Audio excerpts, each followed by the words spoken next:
Hello बच्चों, जय हिंद। आप सभी का दिव्यांश एकेडमिक चैनल पर स्वागत है।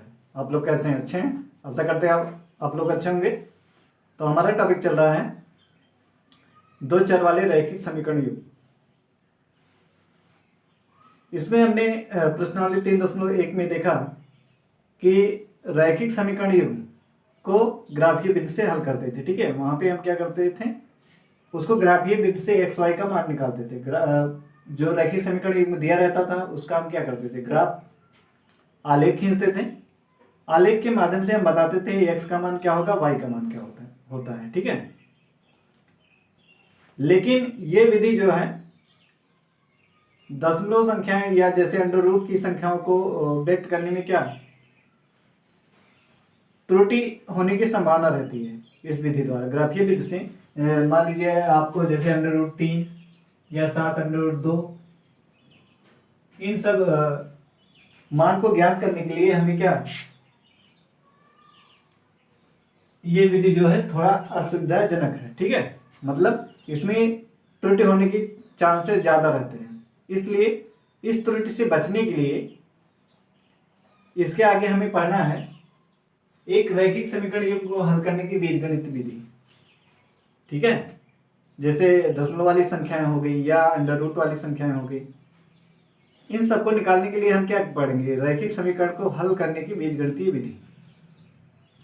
क्योंकि ग्राफ के माध्यम से दशमलव में संख्याएं निकालना या अंडर रूट की संख्याओं को ज्ञात करना, उसमें जो है त्रुटि की संभावना ज्यादा रहती है। तो इसलिए हम इसको कैसे हल करेंगे, बीजगणितीय विधि थे। तो बीजगणितीय विधियां कौन कौन सी विधियां, बीजगणितीय विधियां कई होती हैं। ठीक है, जैसे हो गया आपका प्रतिस्थापन विधि, विलोपन विधि, वज्रगुणन विधि। तो आपके सिलेबस में है, पहले तो वज्रगुणन विधि था इसके पहले, लेकिन जो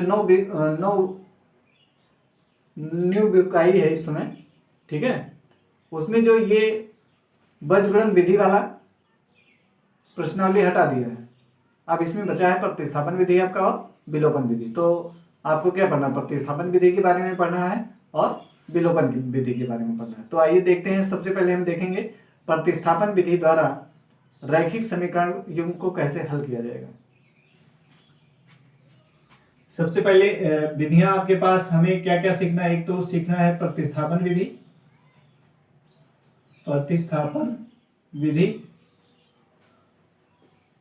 और दूसरा हमें सीखना है विलोपन विधि।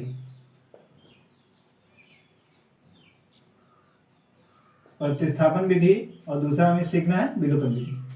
प्रतिस्थापन विधि में क्या होता है, प्रतिस्थापन विधि में आपका रैखिक समीकरण जो युग्म होता है वो क्या है, दो चरों वाला है। उसमें दो चर होते हैं। ठीक है, तो उसमें क्या करेंगे, एक चर को हम दूसरे चर के पदों के रूप में उसको ज्ञात कर लेंगे। हम एक चर को दूसरे चर के पद में क्या उसको ज्ञात कर लेंगे। फिर उस चर के मान को समीकरण 1 या 2 समीकरण आपके पास रहेगा, तो उसको हम, यदि आप किसी एक चर का दूसरे चर के पद में मान लीजिए समीकरण 1 से ज्ञात कर रहे हैं, ठीक है, तो आपको उस मान को, उस चर के मान को क्या करना पड़ेगा, समीकरण 2 में रखना पड़ेगा। यदि आप समीकरण 2 से निकाल रहे हैं तो उसको क्या करना पड़ेगा, आपको समीकरण 1 में रखना पड़ेगा। वहां से आपको का समीकरण क्या एक चर में बन जाएगा। फिर वहां से आप क्या उस चर का मान निकाल सकते हैं। जब एक चर का मान आपका आ जाएगा तो उसको क्या करेंगे, समीकरण 1, 2 या जो चर, जिस चर में आपने उसको व्यक्त किया वहां पे रख के क्या करेंगे, हम दूसरे चर का मान ज्ञात कर लेंगे। ठीक है, तो आइए इसको हम क्वेश्चन के माध्यम से समझते हैं। पहला आपका क्वेश्चन एग्जाम्पल है, एग्जाम्पल 7।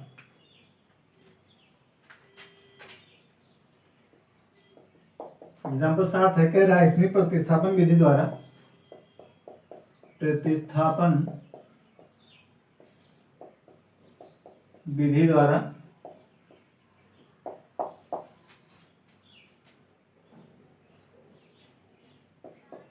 निम्न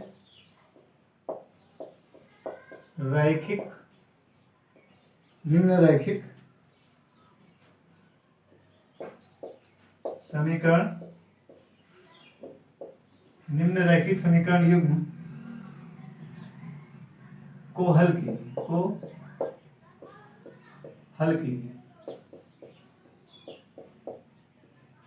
कीजिए, ठीक है। इसमें आपके पास दो समीकरण दिया है, पहला है 7x माइनस 15y बराबर 2, और दूसरा समीकरण दिया है x प्लस 2y बराबर 3। ये समीकरण आपका दिया हुआ है।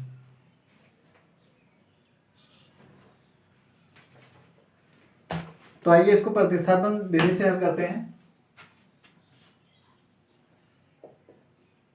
तो ये हो गया हमारा 7x माइनस 15y बराबर 2, ये समीकरण नंबर हो गया 1, और x प्लस 2y बराबर हो गया समीकरण नंबर 2, ठीक है।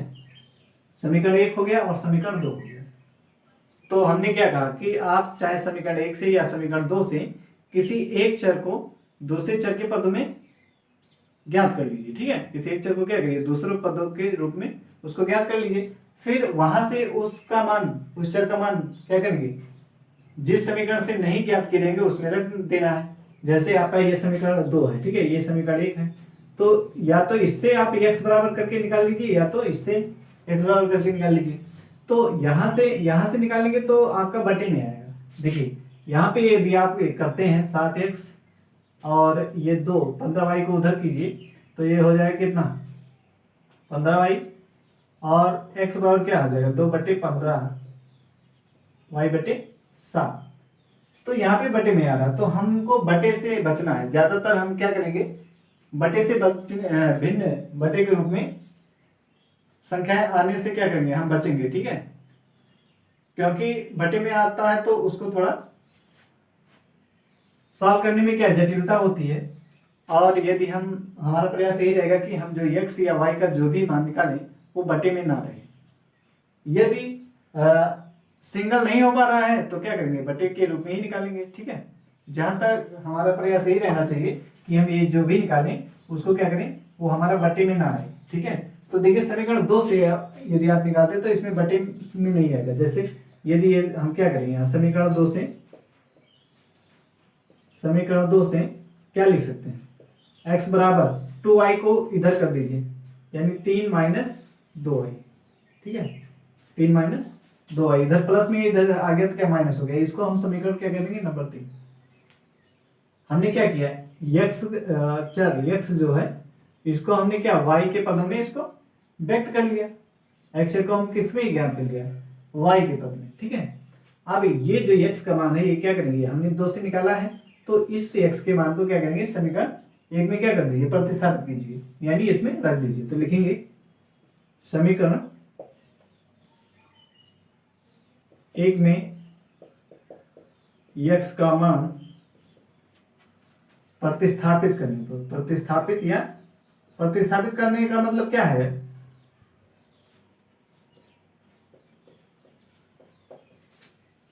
x का मान प्रतिस्थापित करना है इसमें, मतलब क्या है, प्रतिस्थापित करना का मतलब क्या है, उसको हमें उसमें रख देना है ये x के स्थान पे। तो देखिए यहाँ 7 x के स्थान पे रखेंगे, यहाँ पे 3 माइनस 2y प्लस माइनस कितना है 15y और बराबर क्या है 2।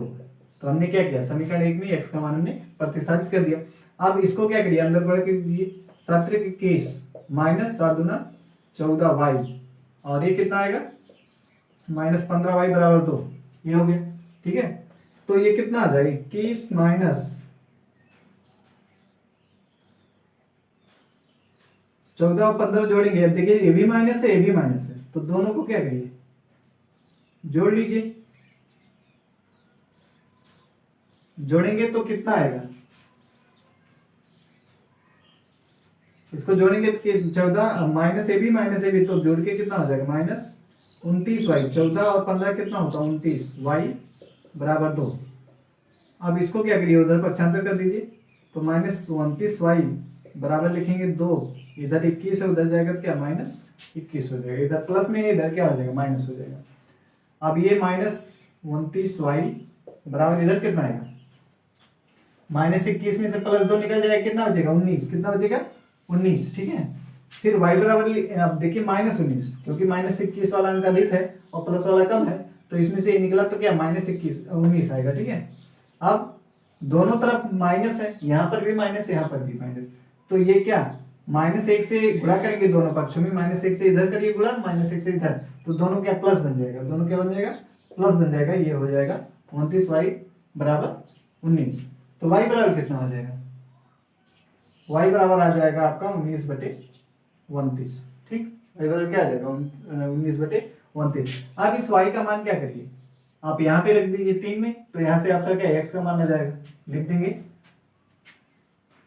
समीकरण 3 में y का मान रखने पर, y का मान रखने पर, तो रखिए x बराबर है 3 - 2 गुणे y का मान कितना है 19/29, 19/29 है, तो इसको गुणा कर लीजिए। x बराबर कितना 3 माइनस कितना हो जाएगा 19 दूना 38/29, तो हल कीजिए, ये कितना आएगा, लासा कितना है बटा 1 है, तो 1 और 29 का लासा कितना 29, यहाँ बटे में कुछ नहीं तो क्या बटा 1 कर सकते हैं आप, तो 1 और 29 का लासा कितना आ गया 29, 1 से भाग करेंगे 29 में कितनी बार जाएगा 29 बार जाएगा, 29 से 3 में गुणा करना है, तो कितना हो जाएगा, ये हो जाएगा 3 गुणे 29। ठीक है, माइनस, अब ये वाला हर कितना 29 है, 29 से भाग करेंगे 1 बार जाएगा, 1 से 38 में गुणा करेंगे, 38 गुणे 1 तो कितना आ जाएगा, ये गुणा करिए 3 9 27 के साथ हासिल 2, 3 दूना 6 2 8, इधर 38 और बटे में 29, तो कितना आ जाएगा, ये x का मान आ जाएगा। अब इसको घटाइए, 87 में से 38 घटाना है, तो क्या करिए, ये 7 में से 8 नहीं घटेगा, उधार लेगा, 17 में से 8 जाएगा, कितना आएगा 9, फिर यहाँ क्या बचा 7, क्योंकि एक उधार दिया था, तो 7 में से 3 जाएगा कितना 4 और बटे 29, तो x का मान कितना आ गया 49/29 आ गया।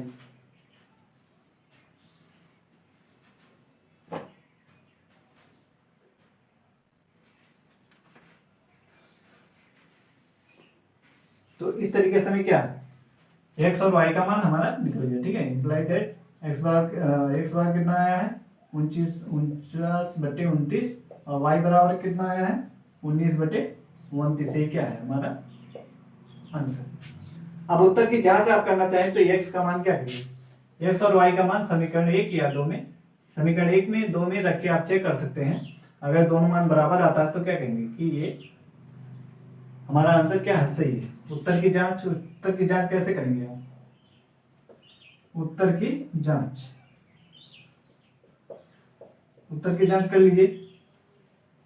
7 गुणे x का मान कितना है 49/29 माइनस 15 y का मान कितना 19/29 है। ठीक है, बराबर आपका 2 दिया है, तो हल कर लीजिए। ये कितना हो जाएगा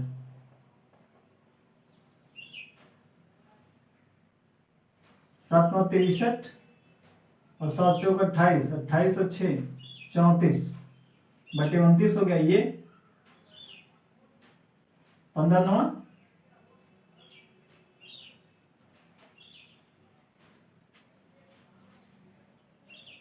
15 9 कितना होगा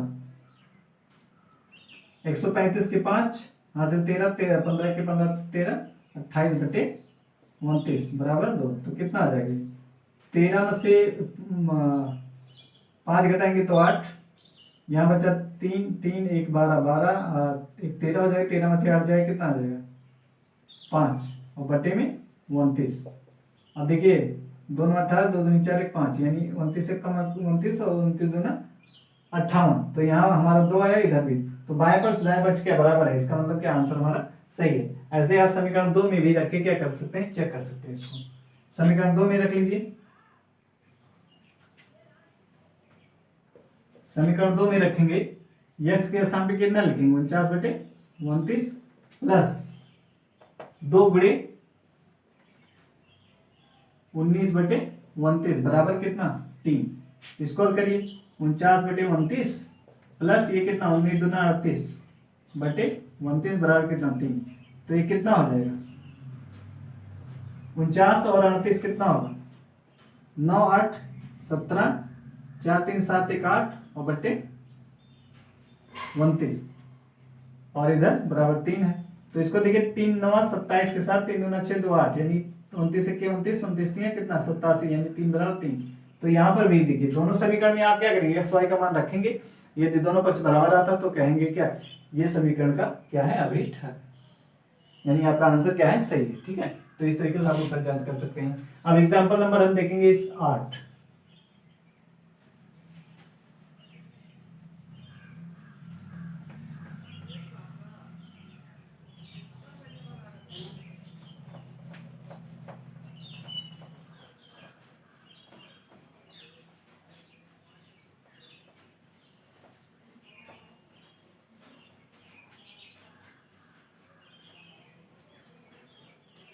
एग्जाम्पल नंबर 8 देखेंगे।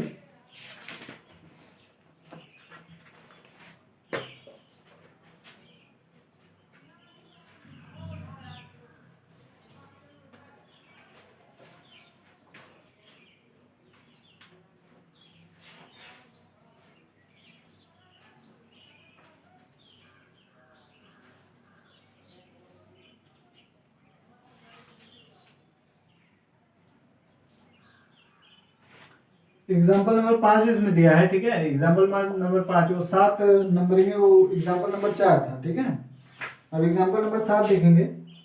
5 निम्नलिखित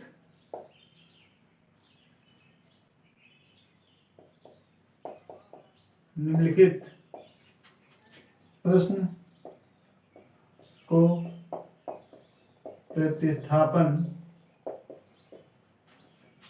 प्रतिस्थापन विधि से हल कीजिए।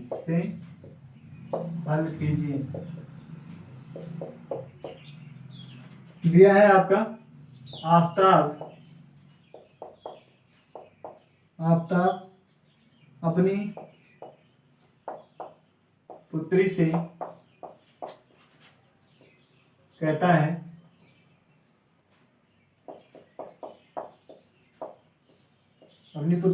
है 7 वर्ष पूर्व मैं तुमसे 7 गुनी आयु का था। 7 गुनी आयु का था।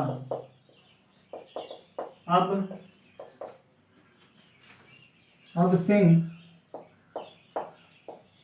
3 वर्ष बाद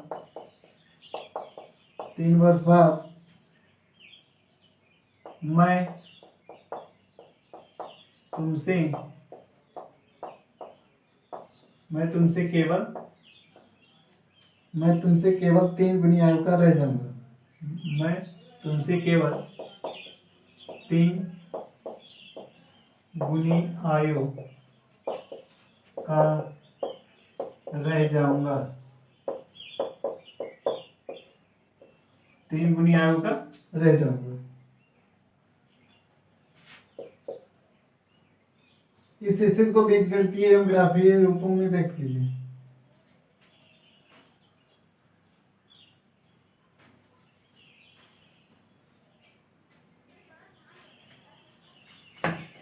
अब ये आपका क्वेश्चन है, कह रहा है कि निम्नलिखित प्रश्नों को प्रतिस्थापन विधि से आफताब अपनी पुत्री से कहता है 7 वर्ष पूर्व मैं तुमसे 7 गुनी आयु का था। अब से 3 वर्ष बाद मैं तुमसे केवल 3 गुनी आयु का रह जाऊंगा।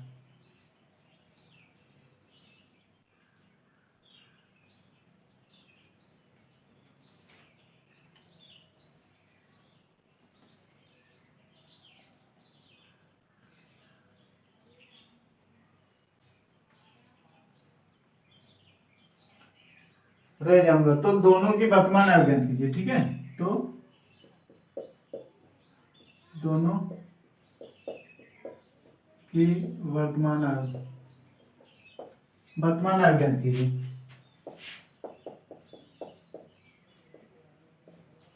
तो सबसे पहले क्या करेंगे, समीकरण को हम रैखिक समीकरण, ये जो दिया गया प्रश्न इसको क्या करेंगे, रैखिक समीकरण के रूप में इसको पहले व्यक्त करेंगे। ठीक है, तो मान लेंगे माना,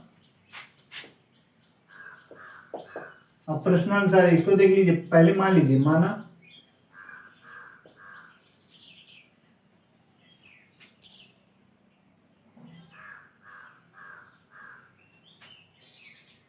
माना आफताब की वर्तमान आयु कितनी, x वर्ष। कितना है, वर्तमान आयु है x वर्ष। तथा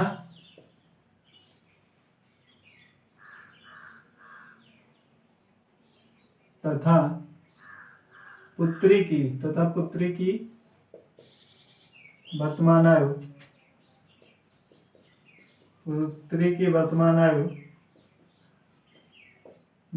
कितनी, y वर्ष। ठीक है, माना आफ्ताब की वर्तमान आयु x वर्ष तथा पुत्री की वर्तमान आयु कितनी है, y वर्ष। प्रश्नानुसार अब यहाँ पे देखिए क्या कह रहा है कि अपनी पुत्री से कहता 7 वर्ष पूर्व मैं तुमसे 3 गुनी आयु का था। तो लिख लेंगे 7 वर्ष पूर्व आफ्ताब की आयु कितनी हो जाएगी, 7 वर्ष पूर्व। वर्तमान में x है, 7 वर्ष पूर्व कह रहा है यानी पहले। ठीक है, जैसे कहा जाए कि आपकी वर्तमान आयु 12 वर्ष है, तो कोई पूछे कि आपका बताइए 3 वर्ष पहले कितनी आयु था, तो क्या करेंगे, 12 में से 3 घटा देंगे, आएगा 9। तो ऐसे यहाँ पर वर्तमान आयु कितनी है, x माना गया है। अब 7 वर्ष पूर्व कितनी हो जाएगी, x माइनस 7 वर्ष। x में से क्या करेंगे, ये जो कह रहा 7 वर्ष पूर्व उसको क्या करेंगे, घटा देंगे, x माइनस 7 वर्ष। ठीक है, फिर तथा 7 वर्ष पूर्व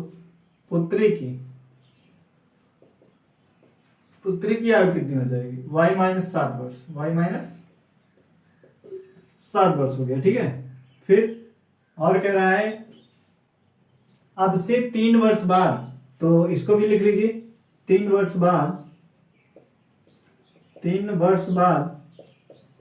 आफ्ताब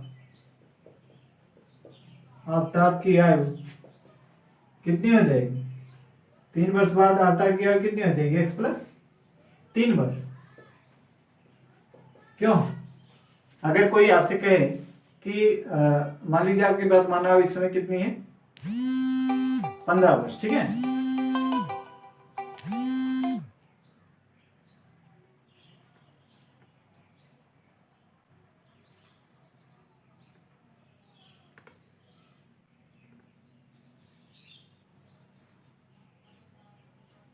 इस समय मान लीजिए आपकी वर्तमान आयु कितनी है, 15 वर्ष है। ठीक है, तो आपसे कोई कहे कि 3 वर्ष बाद कितनी आपकी आयु हो जाएगी, तो क्या करेंगे, 15 में 3 वर्ष आप जोड़ देंगे तो कितना हो जाएगा, 18।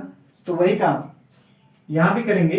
कह रहा है कि वर्तमान आयु कितनी, x माना गया है, तो 3 वर्ष बाद कितनी हो जाएगी, 3। इसमें क्या करेंगे, इसमें क्या करेंगे, 3 जोड़ देंगे तो x प्लस 3 वर्ष हो जाएगा। ठीक है, तथा 3 वर्ष बाद पुत्री की आयु कितनी हो जाएगी, पुत्री की आयु कितनी हो जाएगी, y प्लस 3 वर्ष। ठीक है, ये हो गया। अब प्रश्नानुसार, प्रश्न में क्या कह रहा है उसके अनुसार लिखेंगे। प्रश्नानुसार या पहली शर्तानुसार, पहली शर्त में क्या कह रहा है, पहली शर्तानुसार। ठीक है, क्या लिखेंगे, पहली शर्तानुसार। पहली शर्त में देखिए क्या कह रहा है, आफ्ताब कह रहा अपनी पुत्री से 7 वर्ष पूर्व मैं तुमसे 7 गुनी आयु का था। 7 वर्ष पूर्व 7 गुनी कौन था, आफ्ताब की आयु ना, किसकी आयु 7 गुनी थी, आफ्ताब की, किससे, उसकी पुत्री की आयु से। तो 7 वर्ष पूर्व ये x माइनस 7 वर्ष है, 7 वर्ष पूर्व कितना है, x माइनस 7। अब ये कह रहा है कि पुत्री की 7 वर्ष पुत्री की आयु से कितना है, इसका 7 गुनी आयु है, किसके, पुत्री का कितना, 7 वर्ष पुत्री का कितना है 7 वर्ष पूर्व। आफ्ताब की आयु कितनी है, x माइनस 7 वर्ष, और 7 वर्ष पूर्व पुत्री की आयु कितनी है, y माइनस 7 वर्ष। कितना है, y माइनस 7 वर्ष। अब ये कह रहा है ये आफ्ताब की आयु जो है पुत्री की आयु की 7 वर्ष पूर्व, आफ्ताब की आयु पुत्री की 7 वर्ष पूर्व आयु की क्या है, 7 गुनी। ये 7 गुनी है ना, कौन, आफ्ताब की आयु 7 गुनी है। तो इन दोनों को बराबर करने के लिए हमें किधर 7 से गुणा करना पड़ेगा, पुत्री वाले में 7 से गुणा कर देंगे तो दोनों की आयु क्या आ जाएगी, बराबर। तो यहाँ हम क्या करेंगे, पुत्री वाले आयु में 7 से गुणा कर देंगे। तो ये हो गया x माइनस 7, और इधर गुणा करेंगे 7y, और माइनस 7 से 49। अब इधर कर लीजिए, एक्स माइनस 7y, ये प्लस है इधर आएगा माइनस, और ये माइनस से इधर आएगा तो क्या हो जाएगा प्लस, बराबर 0। इधर कुछ नहीं बचा, 0 तो कि कितना एक्स माइनस 7y, और 49 में से 7 निकलेगा तो कितना प्लस 42 बराबर 0। समीकरण नंबर कितना हो गया 1 हो गया, ठीक है। अब दूसरी शर्त अनुसार क्या कह रहा है, दूसरी शर्त अनुसार, दूसरी शर्त अनुसार देखिए क्या क्या कह रहा है, अब से 3 वर्ष बाद मैं तुमसे केवल 3 गुनी आयु का रह जाऊंगा। अब से, ठीक है, 3 वर्ष बाद, तो 3 वर्ष बाद हमने क्या निकाला, 3 वर्ष बाद आता है क्या, कितनी, x प्लस 3 वर्ष, x प्लस 3, और पुत्री की आयु कितनी है y प्लस 3। 3 वर्ष बाद आता है क्या, x प्लस 3 वर्ष, और 3 वर्ष बाद पुत्र की आयु कितनी है, y प्लस 3 वर्ष है। तो कह रहा है कि मैं तुमसे केवल 3 गुनी आयु का रह जाऊंगा। कौन 3 गुनी आयु का रह जाएगा, अवतार की आयु। अवतार की आयु कितना रह जाएगा, 3 गुनी आयु, किससे, पुत्री की आयु से। तो 3 गुनी ये रह जाएगा ना, ये 3 गुनी रह जाएगा, तो दोनों को बराबर करने के लिए हमें किधर किधर 3 से गुणा करना पड़ेगा। ये 3 गुनी रह जाएगा, तो दोनों को बराबर करने के लिए हम पुत्री वाले में क्या करेंगे, 3 से गुणा कर देंगे, ठीक है। 3 से गुणा क्यों कर रहे हैं, क्योंकि पुत्री की आयु क्या 3 गुनी इससे कम है, तो इधर 3 गुना कर देंगे तो दोनों की आयु क्या हो जाएगी, बराबर हो जाएगी। अब इसको गुणा कर लीजिए, x प्लस 3 बराबर 3y प्लस 3 त्रिका 9, ये हो गया। अब इस यहां से पक्षांतर करके निकालेंगे, x प्लस 3y है, इधर आएगा तो क्या प्लस है, उधर इधर आएगा माइनस हो जाएगा, और ये प्लस 3 है, इसको उधर कर दीजिए। यहां से ऐसा करिए ना, ये -49 है उधर, और ये इधर आएगा तो क्या प्लस हो जाएगा, तो बराबर यहाँ क्या लिखोगे, x माइनस 7y बराबर -42, समीकरण 1 हो गया, ठीक है। ऐसे यहाँ पर भी लिखिए, y को इधर कर लीजिए और इसको इधर कर दीजिए, यानी 9 माइनस, इधर क्या है प्लस 3 है, उधर जाए तो क्या -3 हो जाएगा, तो x माइनस 3y बराबर कितना 6, ये हो गया नंबर 2, समीकरण नंबर 2 हो गया, ठीक है। अब ये समीकरण 1 है और समीकरण 2, अब इसको क्या करना है, हल करना है, किससे, प्रतिस्थापन विधि से। तो क्या करेंगे, किसी एक चर में मान निकाल लीजिए, उसके बाद क्या करिए, किसी दूसरे समीकरण में रख दीजिए, जैसे इसके पहले हमने किया था। तो यहां से हम x का मान निकाल लेते हैं, ठीक है। यहां से क्या करिए, x का मान निकाल लीजिए, तो समीकरण 2 से यहां से x बराबर निकालेंगे, कितना आएगा, इसको पक्षांतर करिए, 6 प्लस 3y, ये हो गया, ठीक है। अब इस मान को क्या करेंगे, समीकरण 1 में रख दीजिए, समीकरण 1 ये है, ठीक है। लिखेंगे, ये हो गया नंबर 3, और लिखेंगे समीकरण 1 में x का मान रखने पर लिखिए, या प्रतिस्थापित करने पर, तो रख दीजिए, x कितना है 6 प्लस 3y, समीकरण 1 यही है। x के स्थान पे हमने रखा -7y बराबर -42 लिखा हुआ है, हमने समीकरण 1 में रख दिया। अब देखिए 6 को उधर भेजिए, और ये देखिए -7y है प्लस 3y है, तो -7y ये वाला, ये अधिक है तो इसमें से क्या घटेगा, तो कितना आएगा -4y, और इधर -42 है, ये 6 उधर जाएगा, इधर प्लस है उधर जाएगा तो क्या माइनस हो जाएगा, -6, तो ये -4y बराबर कितना हो गया, -48, कितना हो गया, माइनस, दोनों माइनस में, इसलिए जुड़ के क्या माइनस चिन्ह आएगा। अब दोनों तरफ माइनस है तो क्या करेंगे, -1 से दोनों तरफ गुणा कर देंगे, -1 से इधर, -1 से इधर, तो दोनों प्लस हो जाएगा, ये भी प्लस हो जाएगा और ये भी प्लस हो जाएगा। तो y बराबर कितना हो जाएगा, 48/4, 4 के 4, 4 के 4, 4 दूनी 8, y का मान कितना है 12, y का मान कितना है 12। अब इसको क्या करिए, समीकरण 3 में रख दीजिए, तो x का मान आ जाएगा यहाँ पे, लिखेंगे समीकरण 3 में y का मान रखने पर, y का मान रखने पर, तो रख दीजिए समीकरण 3 में, x बराबर है 6 प्लस 3, y के स्थान क्या रखेंगे 12, तो x प्लस 6 धन 12 36, तो x बराबर क्या आ जाएगा 36 और 6 कितना आएगा 42, कितना आ जाएगा 42 आ जाएगा। अब आफ्ताब की आयु कितनी है, क्या माने थे वर्तमान आयु, यस, तो कितना आ गया 42 वर्ष। पुत्र की आयु y माने थे, y का मान कितना है 12, तो पुत्री की कितना है 12 वर्ष, ठीक है। तो लिख देंगे अतः आफ्ताब की वर्तमान आयु कितना है 42 वर्ष, यह है 42 वर्ष, ठीक है। तथा पुत्री की वर्तमान आयु बराबर 12 वर्ष, ठीक है, ये हो गया आंसर। और उत्तर की जांच करनी है तो क्या करिए, समीकरण 1 में रख सकते हैं xy का मान, समीकरण 1 में यहां रखेंगे x का मान, तो देखिए x है 42 रखेंगे, -7y, y कितना है 12, तो -7 × 12 बराबर -42 लिखा होगा, तो ये 42 और माइनस से 84 बराबर -42, तो इधर देखिए -84 में 42 निकलेगा तो क्या -42 और -42 दोनों तरफ क्या बराबर है, तो इसका मतलब क्या हमारा आंसर क्या है सही है, ठीक है। ये ऐसे उत्तर की जांच कर लेंगे। ऐसे समीकरण 2 में रख के चेक कर सकते हैं, समीकरण 1 और 2 में दोनों में रख के आप चेक करेंगे। x बराबर 42 रखिए यहाँ पे, 42 - 3 × 12, y का मान कितना 12 बराबर यहाँ क्या लिखा है 6, तो 42 - 12 3 36, तो इधर 6 है और 42 में 36 जाएगा तो 6, तो 6 दोनों तरफ क्या है 6 है। तो इस तरीके से क्या करेंगे आप उत्तर की जांच कर लेंगे, ठीक है। आप बोर्ड के एग्जाम में क्या करेंगे, अगर आपके पास समय है तो उत्तर की जांच आप कर लीजिए, ठीक है, जिससे आपको क्लियर रहे कि हमारा आंसर सही है कि नहीं। तो बस आज के लिए इतना ही, जय हिंद।